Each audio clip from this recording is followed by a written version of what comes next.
T20 cricket में शिकस्तों का सिलसिला खत्म नहीं हो रहा मोहसन भाई। न्यूजीलैंड ने एक दफा फिर से दूसरे T20 मुकाबले में पाकिस्तान को धूल चटाई है और क्या फेंटा लगाया टीम साइफर्ड ने।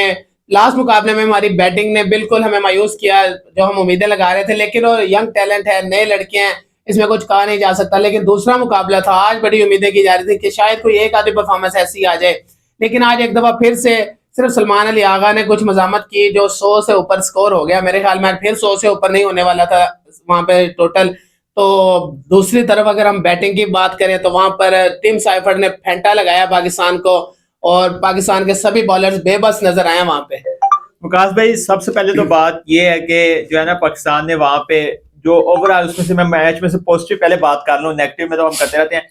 पाकिस्तान का शादाब की तरफ से एक कैच जरूर ड्रॉप हुआ, लेकिन ओवरऑल फील्डिंग जो है ना वो बेहतर लगी मुझे काफी ज्यादा वहां पे फील्डिंग देखने में। शादाब ने एक अच्छा कैच वहां पे पकड़ा और ओवरऑल भी फील्डिंग को हम कह सकते हैं कि अब्दुल समद ने जो कैच पकड़ा वहां पे बैकवर्ड पॉइंट पे, तो वो काफी बेहतर फील्डिंग वहां पे लगी। ये एक पॉजिटिव पॉइंट था, क्योंकि लेकिन वहां पे एक और जो मैंने चीज नोट की, शादाब की बाल पे थोड़ी सी भटकी हुई बाल थी लेग साइड पर, वहां पे चौका गया शाहीन के पास और बिल्कुल हिले तक नहीं, यानी कि बिल्कुल हल्का सा मूव किया।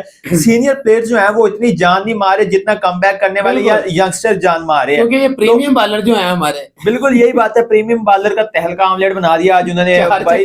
बिल्कुल पहले ओवर में मैडन निकाल दिया था, उसके बाद मोहम्मद अली आए जिन्हें 18 लगा, फिर शाहीन को भाई इन्होंने कहा कि मैं तुमसे अच्छा बॉलर हूं, मैं 4 छक्के खाऊंगा, आपने 3 खाए, मैं 4 खाऊंगा। मौसम में टीम साइफर्ड तो हमें ऐसे मार रहे हैं जैसे पता नहीं क्लब के भी बॉलर्स वो नहीं समझ रहे इनको। शाहीन अफरीदी को हट हट के पीछे जैसे वृद्धर सहवाग खेलते होते थे उस स्टाइल में उन्होंने छक्के मारे हैं। वृद्धर सहवाग तो चौके मारते थे, लेकिन इन्होंने तो आज मैं कहता हूँ लंबे लंबे छक्के, वहां पे कोई बॉलर नहीं छोड़ा वहां पे। तो ये तो चीजें देखने वाली हैं। हमारे इधर एड्स बनाने के लिए आ जाते हैं हम, प्रीमियम फास्ट बॉलर है, ये है वो है।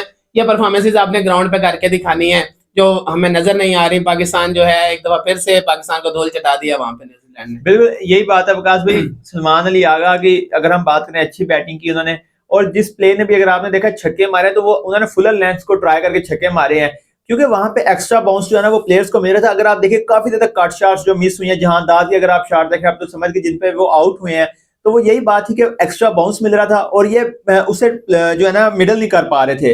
तो अभी तक ये उस बाउंस को रीड ही नहीं कर पाए जो वहां की पिचेस पे मौजूद है। कुछ हवा भी चल रही थी उस ग्राउंड में आज, क्योंकि बारिश हुई थी वहां पे, इस वजह से भी। तो इन्हें बाउंस को भी रीड करना होगा, यंगस्टर्स हैं, टाइम देंगे इन्हें तो इंशाल्लाह अच्छा परफॉर्म करेंगे ये। अब पिछले मैच की निस्बत इस मैच की परफॉर्मेंस काफी ज्यादा बेहतर मैं तो कहूंगा, क्योंकि अगर आप देखें ना विकास भाई, अगर आपके बॉलर जो है मिल के एक ओवर में 18 पाटा, अगले में 24, 2 ओवरों में आप 40 प्लस स्कोर खा रहे, तकरीबन 3-4 ओवर में उनका 50 स्कोर था। ठीक है, 15 ओवर में अगर आप देखें 100, आपने 4 से कुछ बॉलों में 69 हो गया था। बिल्कुल यही बात है ना, आपने 130-35 का टारगेट, यानी 130 से ऊपर टारगेट दे दिया वहां पे, और आप 4 ओवर्स में अगर आप 60 खा रहे हैं तो भाई कहां से डिफेंड होगा। तो ये मैं तो बड़ी देर से यही बात कर रहा हूँ कि हमें बॉलिंग हरवा रही है, काफी देर हो गई है, लेकिन सारा मलबा बैटिंग पे आ जाता है। लेकिन जो है मेरे ख्याल में, जो मुझे लगता है, मेरा पॉइंट ऑफ व्यू है कि बॉलिंग बहुत ज्यादा गंदी हो रही है। हारिस रऊफ हो गए, नसीम शाह हो गए, शाहीन शाह अफरीदी हो गए, कोई सिंगल स्पेल मुझे इनका आप दिखा दे लास्ट कुछ ईयर्स में जो इन्होंने कोई परफॉर्मेंस दी और पाकिस्तान के लिए मैच विनिंग साबित हुई हो। मेरे ख्याल में तो नहीं है भाई। अब्बास अफरीदी की जगह बनती है टीम में। Abbas Afridi as a premium fast bowler खेलने चाहिए इस टीम में, बैटिंग डेप्थ में आपकी इजाफा होगा वहां पे। अगर और पॉजिटिव बात एक और, अब यहाँ पे सलमान अली आगा आउट हो गए हैं, दूसरी बॉल पे शादाब खान ने वहां पे चांस लिया और छक्का मार दिया। अगर शादाब खान वहां पे आउट हो जाते फिर वो सारे जो है ना अपने वो खुडों से निकल के आ जाते हैं कि भाई ये देखो जिम्मेदारी नहीं ले रहे वाइस कैप्टन और कैप्टन। जो इंटेंट को ये फॉलो कर रहे हैं उसे फॉलो करते रहे, ठीक है। शिकस्त शुरू में मिलेंगे क्योंकि न्यूजीलैंड ने कर्सा पहले इसमें एडमिशन ले लिया था इस यूनिवर्सिटी में, और आपने अब लिया तो आपको थोड़ा बहुत सफर करना पड़ेगा, शायद ज्यादा भी करना पड़े, साल एक आप सफर करें। क्योंकि जैसे साइम अयूब था, तो साइम अयूब का जो है उन्हें काफी देर बाद परफॉर्मेंस आई थी, उनके जो कोच थे हनीफ, उन्होंने तैयार किया था पेसी विकेट्स के लिए। जैसे वो साउथ अफ्रीका के, जैसे वो ऑस्ट्रेलिया के, उन्होंने परफॉर्म किया वहां पे, क्योंकि वो प्रिपेयर उस विकेट्स के लिए हुए हुए थे। तो ऐसे ही ये भी अगर इन्हें भी प्रिपेयर किया जाए ऐसी विकेट्स के लिए, तो ये भी वहां पे अच्छा परफॉर्म कर। मेरे ख्याल में थोड़ा सा इनको ये भी समझाना चाहिए, साइम अयूब बाकी शॉट्स भी ट्राई करते हैं, ये मेरे ख्याल में इंटेंट सिर्फ यही समझ रहे हैं कि हमने निकल के शॉट मारने हैं। जैसे हारिस ने 2022 में गलती की थी, वहां पे वोक्स को निकल निकल कर शॉट्स खेल रहे थे, वैसे ही उधर कैच दे के चले गए थे। तो इसमें भी, इस सीरीज में भी यही चल रहा है, थोड़ी सी बॉल जो आउटस्विंग हो रही है तो वहां पे निकल के खेल रहे हैं। अजीब किस्म की शॉट्स है, मेरे ख्याल में वहां पे गैप्स ट्राई करने चाहिए। जो इधर कल भी मैंने बात की थी कि बाकी शॉट्स इनके पास काफी रेंज है शॉट्स की, तो वो ट्राई करनी चाहिए मेरे ख्याल में। बिल्कुल यही बात है। और हमने पिछले मैच में भी बात की थी कि आपको पावर प्ले को यूटिलाइज करना है, ठीक है। बिल्कुल। पावर प्ले को आप कैसे यूटिलाइज करना है, आपने सिर्फ फील्डर के ऊपर से इनके बॉल को बाहर फेंकना है। छक्के तो मारने नहीं, छक्के चौके आप चाहिए। चौके मारे, आप सेट हो जाए फिर जैसे मर्जी। आप ग्राउंड भी इतने बड़े नहीं थे बिल्कुल। न्यूजीलैंड के ग्राउंड इतने बड़े नहीं है, लेकिन फिर भी अगर हम देखें तो ये जो है ना इनसे मिस हिट हो रही है काफी ज्यादा। हारिस जो है उन्होंने दोनों दफा जो है ना पीछे क्या दिया, कल पिछले मैच में कीपर को दिया था, इस दफा थर्ड मैच पे क्या दे दिया। तो उन्हें थोड़ा सा और देखना चाहिए, फील्ड प्लेसमेंट देनी। उन्होंने वहां पे चौका जरूर लिया था एक दफा पहले, यानी कि उससे बिल्कुल।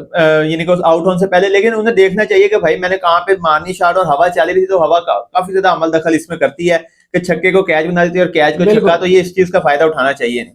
ऐसे ही है। और मोहसिन भाई मैं तो फिर से दोबारा से एक दफा फिर बॉलिंग की तरफ आऊंगा, क्योंकि हमारे प्रीमियम बॉलर सभी पिट रहे हैं। तो हमें क्या ट्राई करना चाहिए? आकिफ जावेद है हमारे पास, मोहम्मद अली भी आज आपने देखा बिल्कुल अजीब से डल से नजर आए। तो मोहम्मद अली की भी आपको लेकिन पता है कि उनकी एज हो चुकी है, काफी ज्यादा एज उनकी हो पेस चुकी है। नहीं है, उनके पास पेस नहीं है। बिल्कुल जब वो ऐसे विकेट्स पे आएंगे पेस निकलेगी नहीं। तो भाई न्यूजीलैंड वाले जो हैं वो पेस खेलने की आदी हुए हैं, वो उन्हें उठा उठा के मारेंगे जहां मर्जी ग्राउंड में मर्जी से मारे। वो जो साइफर्ड आउट हुए हैं उन्होंने जेन बनाया हुआ था कि मैंने मारना ही मारना है, और वो फील्डर क्लियर करने के चक्कर में आउट हो गए वहां पे, वरना वो शायद और दूसरे ओवर बिल्कुल में ऐसा ही है। और भी मार देते। मैं भी यही बात कर रहा था, यही चाह रहा हूँ कि अब्बास अफरीदी को ट्राई करना चाहिए। और हमारे पास कई ऑलराउंडर मौजूद हैं, जिनमें वसीम जूनियर आते हैं, आमिर जमाल आते हैं, इनको ट्राई कर सकते हैं यार आप भी। बाकी को रेस्ट दे दें बेशक, ये जो हमारे प्रीमियम फास्ट बॉलर्स बने बैठे हैं इनको आप रेस्ट दें, इनकी जगह आप ऑलराउंडर्स के साथ चले जाएं, सारे ऑलराउंडर्स के साथ चले जाएं, कोई फर्क नहीं पड़ता भाई। तो आप सब लोग भी हमें कमेंट सेक्शन में अपनी राय लाजमी दें कि क्या पाकिस्तान को ऑलराउंडर्स के साथ, ज्यादा ऑलराउंडर्स के साथ जाना चाहिए या नहीं।